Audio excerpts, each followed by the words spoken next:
이유가 있어요. 어떤 의미가 있냐면 이 대림절 초의 의미는 첫 번째 초는 기다림과 소망을 상징합니다. 그래서 우리가 이 대림절을 예수 그리스도를 기다리며 하나님의 나라를 소망하면서 보내야 된다는 거예요. 자, 두 번째 초는 회개와 평화를 가리킵니다. 그래서 주님의 오심을 우리가 깨끗함으로 맞이할 수 있어야 돼요. 성경에 보면 예수님이 신랑이고 우리가 신부라고 합니다. 신부는 예수님의 그 신랑의 오심을 기다려야 돼요. 깨끗함으로, 정결함으로 기다려야 된다는 거예요. 또 이 땅에 평화를 주시기 위해 오신 예수님, 평화의 왕으로 오신 예수님. 두 번째 초는 회개와 평화를 상징합니다. 자, 세 번째 초는 사랑과 나눔의 초예요. 그래서 우리가 나눔이 있는 성탄이 되어야 됩니다. 이 성탄의 기쁜 소식을 나누어야 돼요. 또 우리에게 주신 하나님의 은혜와 복을 주변 이웃들에게 나눌 수 있어야 돼요. 가난한 자들에게, 복음이 필요한 자들에게, 상처 입은 사람들에게 사랑과 나눔을 줄 수 있는 그런 성탄이 되어야 됩니다.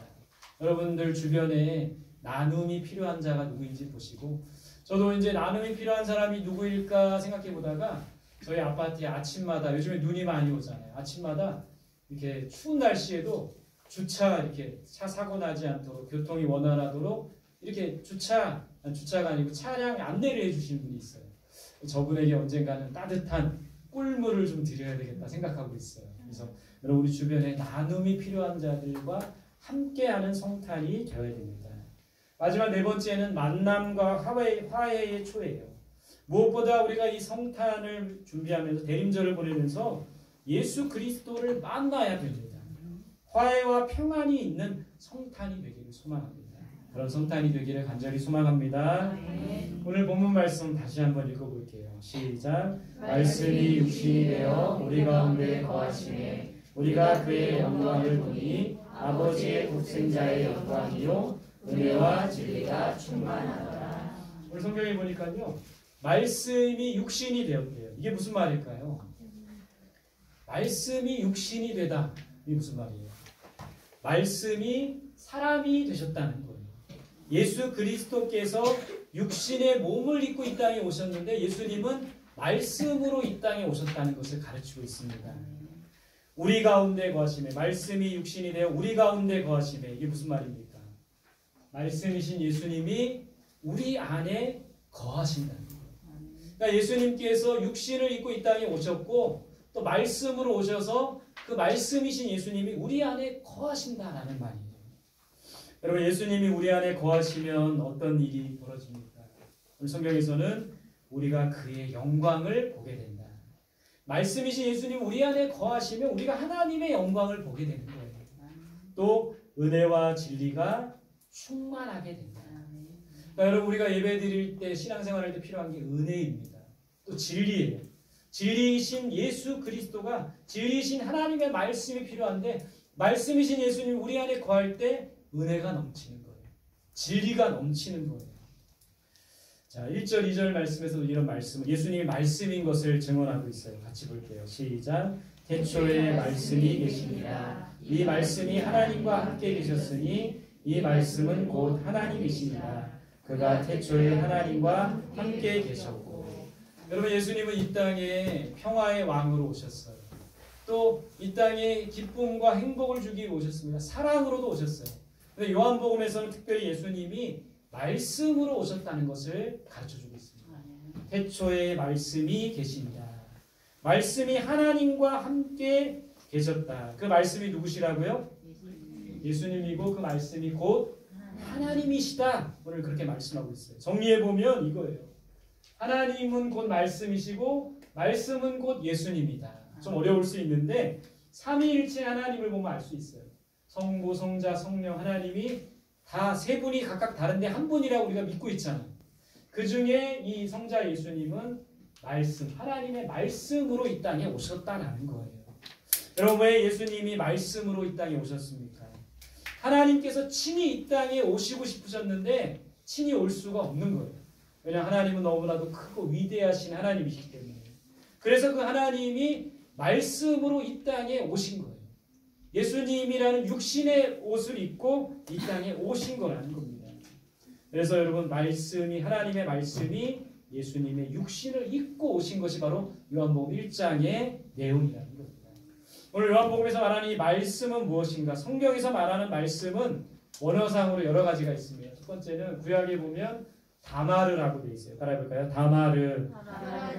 이것은 역사하는 말씀, 하나님의 행적을 다마르라고 합니다.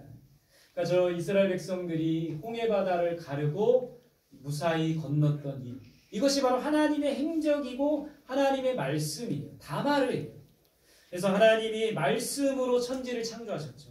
하나님 말씀으로 모든 것을 행하셨고 말씀으로 홍해를 가셨습니다.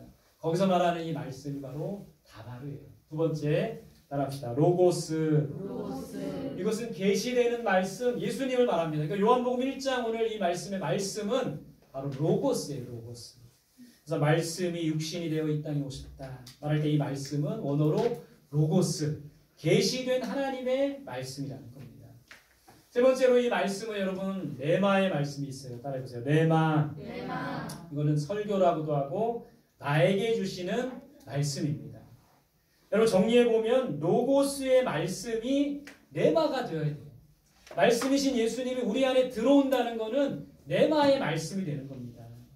여러분 말씀은 항상 여러분들에게 나에게 주시는 레마의 말씀이 되어야 돼요. 나에게 주시는 말씀은 각자 다 다릅니다. 오늘도 이렇게 우리가 함께 모여 예배드리며 말씀을 듣는데 여러 가지 말씀을 전하는데 나에게 주시는 말씀은 다 달라요. 어떤 사람에게는 사랑을 주시고 어떤 사람이 위로를 주시고 어떤 사람이 기쁨을 주시고 어떤 사람에게는 평안을 주시고 오늘 말씀을 통해서 주시는 하나님의 말씀이 다 다른 거예요. 여러분 우리가 이 로고스의 말씀을 예배 가운데 레마의 말씀으로 받아들여야 돼요. 나에게 주시는 말씀으로 받아들여야 돼요. 오늘 말씀을 전하는데도 그냥 이 말씀이 나에게 오지 않고 그냥 멍하니 있다가 가게 되면 그건 레마의 말씀이 되지 않는 겁니다. 제가 이 교회를 개척하고 이제 5년, 4년이 지나고 5년이 다 돼 가는데 지지난주에 우리 함께 어떤 거 식사하면서 큰 위로가 됐던 게 뭐냐면 우리가 이렇게 막 급하게 부흥하고 성장하진 않았지만 굉장히 위로가 됐던 건 뭐냐면 말씀이 나에게 들어왔다라는 어떤 분이 얘기를 하더라고요. 이 하나님의 말씀이 나에게 들어와서 나의 상처를 싸매어주고 나의 아픔을 고쳐주고 나를 회복시켜주었다는 얘기를 하더라고요. 그래서 저는 그분의 말을 듣고 우리가 4년 동안 헛일을 하지 않았구나. 이 말씀이 이 로고스의 말씀이 각 신령 가운데 레마의 말씀이 되어서 그들을 변화시키고 그들을 회복시키고 그들을 치유하고 있구나. 그래서 내가 헛일을 하지 않았구나. 굉장한 위로를 얻었습니다. 그리고 앞으로도 이제 이 교회를 정말 말씀 중심의 교회가 되어야겠다. 말씀 중심의 교회를 세워야겠다. 이 말씀이 정말 각 심령을 새롭게 하고 각 심령을 움직이는 그 말씀이 되어야겠다. 그런 생각을 하게 되었습니다. 여러분 로고스의 말씀이 우리 각자에게 레마의 말씀이 되어야 돼요. 오늘도 우리가 말씀을 듣지만 말씀이 나에게 다가와야 돼요. 내 안에 들어와야 돼요. 그래야지만 열매를 맺을 수가 있고 그래야지만 변화될 수가 있고 그래야지만 우리가 온전해질 수가 있다라는 거예요. 말씀이신 예수님이 우리와 함께 하시는 거예요. 우리 안에 거하시는 거예요. 오늘 요한복음 1장 3절 말씀 같이 봅시다. 시작. 만물이 그로 말미암아 지은 바 되었으니 지은 것이 하나도 그가 없이는 된 것이 없느니라. 공동번역에 보면 모든 것은 말씀을 통하여 생겨났고 이 말씀 없이 생겨난 것은 하나도 없다. 무슨 말이냐면 하나님께서 말씀으로 세상을 창조하셨다는 거예요. 빛이 있으라 하심에 빛이 있었고 하늘이 있으라 하심에 하늘이 있었고 바다가 있으라 하심에 바다가 있었고 하나님이 이 세상을 말씀으로 창조하셨다는 겁니다. 뿐만 아니라 말씀으로 온 세상을 다스리고 계신 거예요. 자연 만물을 다스리십니다. 이 세상의 역사를 다스리고 계세요. 우리 사람을 다스리고 계세요. 그래서 하나님은 말씀으로 이 세상을 창조하시고 말씀으로 다스리시는 거예요. 그렇기 때문에 우리는 그 하나님의 말씀을 믿고 하나님의 말씀을 따라서 살면 되는 거예요. 전도서에 보면 하나님의 말씀을 듣고 그 말씀에 순종하는 것이 우리 사람의 본분이라고 했어요. 세상을 말씀으로 창조하시고 말씀을 다스리시는 하나님이기 때문에 우리는 그 말씀을 믿고 그 말씀을 따라가야 됩니다. 여러분 그 말씀이 우리를 어떻게 합니까? 그 말씀이 우리 안에 들어올 때 어떻게 해요? 첫 번째는 우리를 고쳐주시는 거예요. 성경에 보면 고쳐주시다는 것이 영어로 힐링이라고 되어 있어요. 치유해 준다는 거예요. 시편 107편 20절 같이 봅시다. 시작. 그가 그의 말씀을 보내어 그들을 고치시고 위험한 지경에서 건지시는도다. 우리를 고치고 건져주시는 말씀인 거예요. 말씀이 우리를 고쳐주시는 거예요. 우리를 치료해 주시는 거예요. 여러분, 우리의 마음의 상처를 누가 치료합니까? 말씀이 치료해 주는 거예요. 사람의 위로가 우리의 마음을 치료하는 것이 아니라, 누군가의 말이 나를 치료하는 것이 아니라 하나님의 말씀이 우리를 치료하는 겁니다. 여러분, 이 시간 이 말씀이 상처 입은 우리의 심령을 고쳐주실 수 있기를 바랍니다. 여러분들 중에 상처받은 자들이 있다면, 마음이 상한 자들이 있다면 이 하나님의 말씀이 여러분들을 고쳐줄 것입니다. 고치시는 하나님의 말씀이라는 거예요. 그 말씀으로 치유될 수 있기를 간절히 소망합니다. 두 번째, 하나님 말씀 우리 안에 들어오면 우리를 살리는 거예요. 그림은 예수님이 나사로를 살리시는 장면입니다. 이렇게 예수님이 누군가를 살렸듯이 하나님의 말씀이 우리를 살리는 거예요. 특별히 우리의 영을 살리는 거예요. 같이 봅시다. 시작. 이 말씀은 나의 고난 중에 위로라. 주의 말씀이 나를 살리셨기 때문이니라. 여러분, 하나님의 말씀이 나를 살립니다. 우리 중에 우리가 중에 누군가가 영이 죽어가고 있는 분들이 있다면, 지치고 힘든 분이 있다면 하나님의 말씀이 우리를 다시 일으키며 살리는 거예요. 우물가의 여인을 살리셨습니다. 가늠한 여인을 살리셨어요. 삭개오를 살리셨어요. 니고데모를 살리셨어요. 그들을 살리시고 그들에게 영생을 주셨다는 거예요. 그 말씀이 우리를 살리는 겁니다. 살리는 하나님의 말씀이 함께하기를 소망합니다. 자, 세 번째, 그 말씀이 우리 안에 들어오면 우리를 인도해 주는 거예요. 어린아이들만 같이 읽어볼까요? 시작. 주의 말씀은 내 발의 등이요 내 길의 빛이니이다. 여러분, 우리의 삶을 인도해 주는 것이 하나님의 말씀입니다. 앞길이 캄캄한 분 계십니까? 내가 앞으로 뭘 먹고 살아야 될지 모르고, 앞으로 내가 뭘 해야 될지 모르고, 어떻게 가야 될지 모르는 분이 있나요? 말씀이 우리의 삶을 비춰주는 거예요. 말씀이 우리의 앞길을 비춰주는 겁니다. 등불이 되어서, 등대가 되어서 인생의 길을 잃고 방황하는 사람들에게 말씀이 길을 비춰주는 거예요.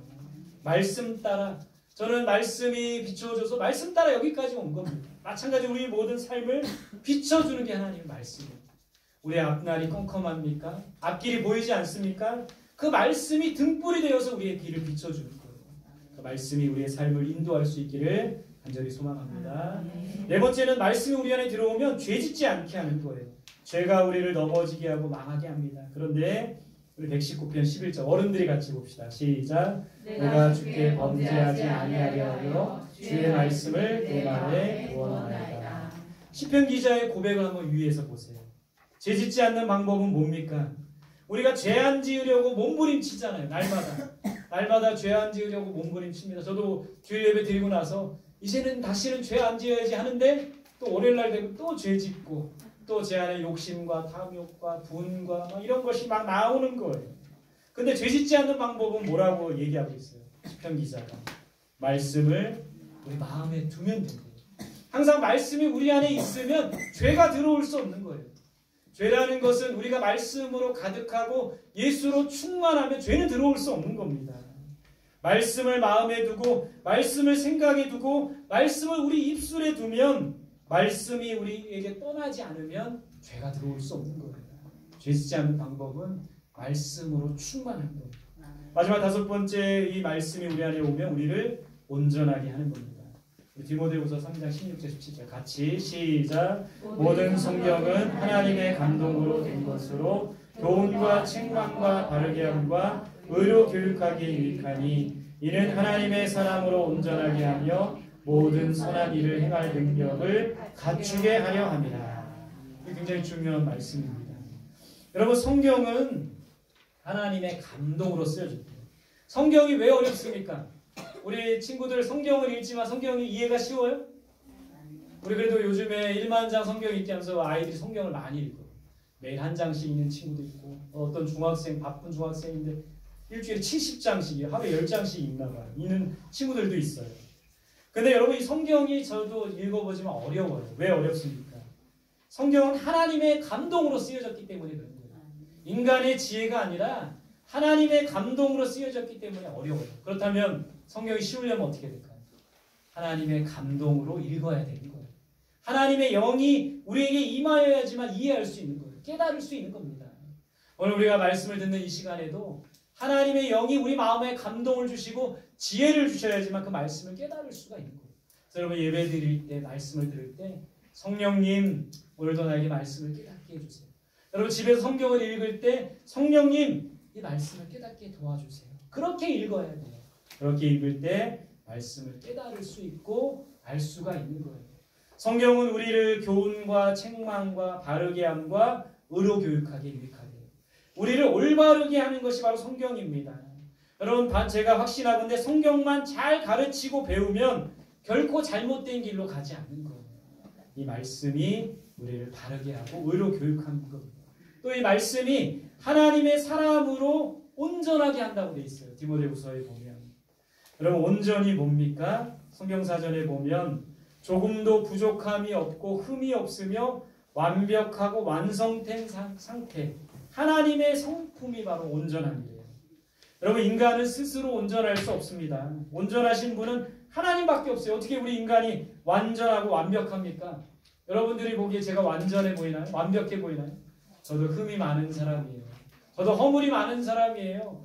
오늘도 우리 체리한테 은영아 잘았니? 막 이랬어요. 완전하지 않은 사람, 부족함이 많은 사람이라는 거예요. 미안합니다. 여러분 온전한 분은 하나님밖에 없다라는 거예요. 성경에서 이 온전을 타임이라고 합니다. 완전하고 완벽하다. 샬렘이라고도 해요. 부족함이 없는 완전한 상태. 여호와는 나의 목자시니 내가 부족함이 없다. 하나님의 완전함이에요. 말레라고도 합니다. 채우다, 충만하다. 하나님께서 채우셔야 완전해질 수가 있는 거예요. 하나님의 말씀이 우리를 완전하게 하고 부족함이 없게 하고 충만하게 하는 겁니다. 인간은 완전할 수가 없어요. 그러나 하나님의 말씀이 우리 안에 임하면, 우리 안에 거하시면 완전할 수 있어요. 온전해질 수가 있다라는 거예요. 그 말씀이 우리에게 레마의 말씀으로 들어와야 돼요. 거하셔야 됩니다. 그러면 말씀을 정리해 봅니다. 우리는 어떻게 해야 됩니까? 말씀이신 예수님이라고 했죠. 그 예수님 말씀 안에 거해야 돼요. 예수 안에 거해야 됩니다. 그럴 때 말씀이 우리 안에 거하고 우리가 말씀 안에 거할 때 온전해질 수가 있는 거예요. 두 번째, 말씀과 하나 되어야 돼요. 요한복음 15장에 포도나무와 가지라고 했잖아요. 너희는 포도나무 가지, 나는 포도나무야, 너희는 가지다. 붙어 있어야 되는 거예요. 하나 되어야 되는 거예요. 말씀과 하나 되고 예수와 하나 될 때 우리가 온전해질 수가 있는 거예요. 말씀으로 충만해야 됩니다. 예수로 충만해야 돼요. 결국에는 말씀 충만은 예수 충만인 거예요. 정말 저는 말씀으로 충만하고 싶습니다. 예수로 충만하고 싶어요. 그 말씀이 제 안에 충만하여서 죄도 이기게 하고 온전하게도 하고 상처도 치유하고 또 무엇보다 그 말씀이 충만하여서 여러분들에게 그 말씀을 올바로 가르칠 수 있는 그런 목회자가 되고 싶은 거예요. 여러분 저를 위해서 기도해 주시고 또 저는 여러분들을 위해 기도합니다. 무엇보다 말씀이 여러분들 안에 충만하게 역사하도록 예수가 여러분들 안에 충만하게 거하시도록 그렇게 기도하겠습니다. 함께 기도하여 말씀 충만, 예수 충만을 이루는 우리 모두가 될 수 있기를 간절히 소망합니다. 마지막 결론입니다. 말씀 충만하기 위해서는 어떻게 해야 될까? 따라합시다. 말씀을 잘 읽어야 한다. 성경 읽기가 중요한 거예요. 주의 깊게 성경을 읽어야 됩니다. 여러분 우리 1만 장 성경 읽게 하고 있지만 내가 몇 장 읽었나 몇 장 읽었나 이게 중요할 수도 있지만 중요하지 않을 수도 있어요. 중요한 것은 말씀을 읽으면서 그 말씀이 우리 안에 들어와야 되는 거예요. 하나님께서 나에게 뭐라고 말씀하시는지 들어야 되는 겁니다. 말씀을 잘 읽어야 돼요. 그게 말씀 충만할 수 있는 방법입니다. 두 번째 따라합시다. 말씀을 잘 들어야 한다. 말씀을 잘 들어야 한다. 로고스의 말씀이 레마의 말씀이 되어야 된다고 했어요. 그 말씀이 나에게 들어와야지만 의미가 있는 겁니다. 제가 여기서 여러분들 아무리 열을 내며 말씀을 전하고 해도 여러분들 말씀이 그 마음 속에 들어오지 않으면 아무 소용이 없는 겁니다. 그 말씀이 우리의 귀에 들려오고 우리 마음속에 들어오기 시작해야 돼요. 그럴 때 우리의 믿음이 자랄 수 있고 그럴 때 말씀이 우리 마음속에 심겨져서 30배, 60배, 100배의 결실을 맺을 수가 있는 거예요. 분명히 기억하세요. 그 말씀이 나의 말씀이 되어야 됩니다. 자, 세 번째 따라합시다. 말씀을 잘 나누어야 한다. 말씀을 잘 나누어야 한다. 여러분, 우리가 예배드리고 나서 왜 말씀 나눔을 합니까? 나에게 주신 말씀을 나누는 겁니다. 그 말씀 나눔이 너무나도 중요해요. 말씀 나눔은 이 말씀이 선포된 말씀이 나에게 들어왔는지, 나에게 주신 말씀인지, 하나님께서 나에게 어떤 말씀을 주셨는지 나누고 확인하는 시간입니다. 그래서 말씀을 잘 나눌 수 있어야 됩니다. 말씀 나눔할 때 보면 딴 거 막 나누는 사람이 있어요. 그거 나누지 말고 오늘 나에게 주신 말씀 한마디라도, 한 구절이라도 그 말씀을 나눌 수 있는 우리 모두가 될 수 있기를 바랍니다. 마지막 따라합시다. 말씀에 순종해야 한다. 말씀에 순종해야 한다. 여러분, 왜 우리가 말씀을 읽고 듣고 나눕니까? 그것은 순종하기 위함이에요. 그 말씀에 순종할 때 그 말씀이 온전히 이루어질 수가 있는 겁니다. 그 하나님의 말씀에 순종하려면, 자, 봅시다. 시작. 우리는 이 일의 증인이요 하나님이 자기에게 순종하는 사람들에게 주신 성령도 그러하니라 하더라. 누구에게 성령을 주신대요? 말씀에 순종하는 자에게 성령을 주신대요. 말씀을 잘 읽고 듣고 나누고 순종하게 하시는 분은 성령님이시라는 겁니다. 성령님이 도와주셔야 말씀을 잘 읽고 듣고 나누고 순종할 수가 있는 거예요. 그래서 우리는 성령 충만해야 됩니다. 성령 충만할 때 말씀 충만할 수 있어요. 말씀 충만할 때 예수 충만할 수 있어요. 예수 충만하면 사랑 충만할 수 있습니다. 기쁨 충만할 수 있어요. 행복 충만할 수 있는 겁니다. 우리가 이 세상을 행복하고 기쁘고 평안하게 또 사랑이 넘치는 삶을 살 수 있는 방법은 성령 충만하고 말씀 충만하고 예수로 충만한 삶이라는 겁니다. 여러분, 무엇보다 이 대림절 말씀으로 오신 예수로 충만하고 말씀으로 충만한 저와 여러분들이 되시기를 간절히 소망합니다. 아멘. 할렐루야. 아멘. 네, 옆 사람에게 한번 인사하세요. 말씀 충만합시다. 말씀 충만합시다. 예수 충만합시다. 예수 충만합시다. 영상 꺼주세요. 꺼주시고 찬양할 때.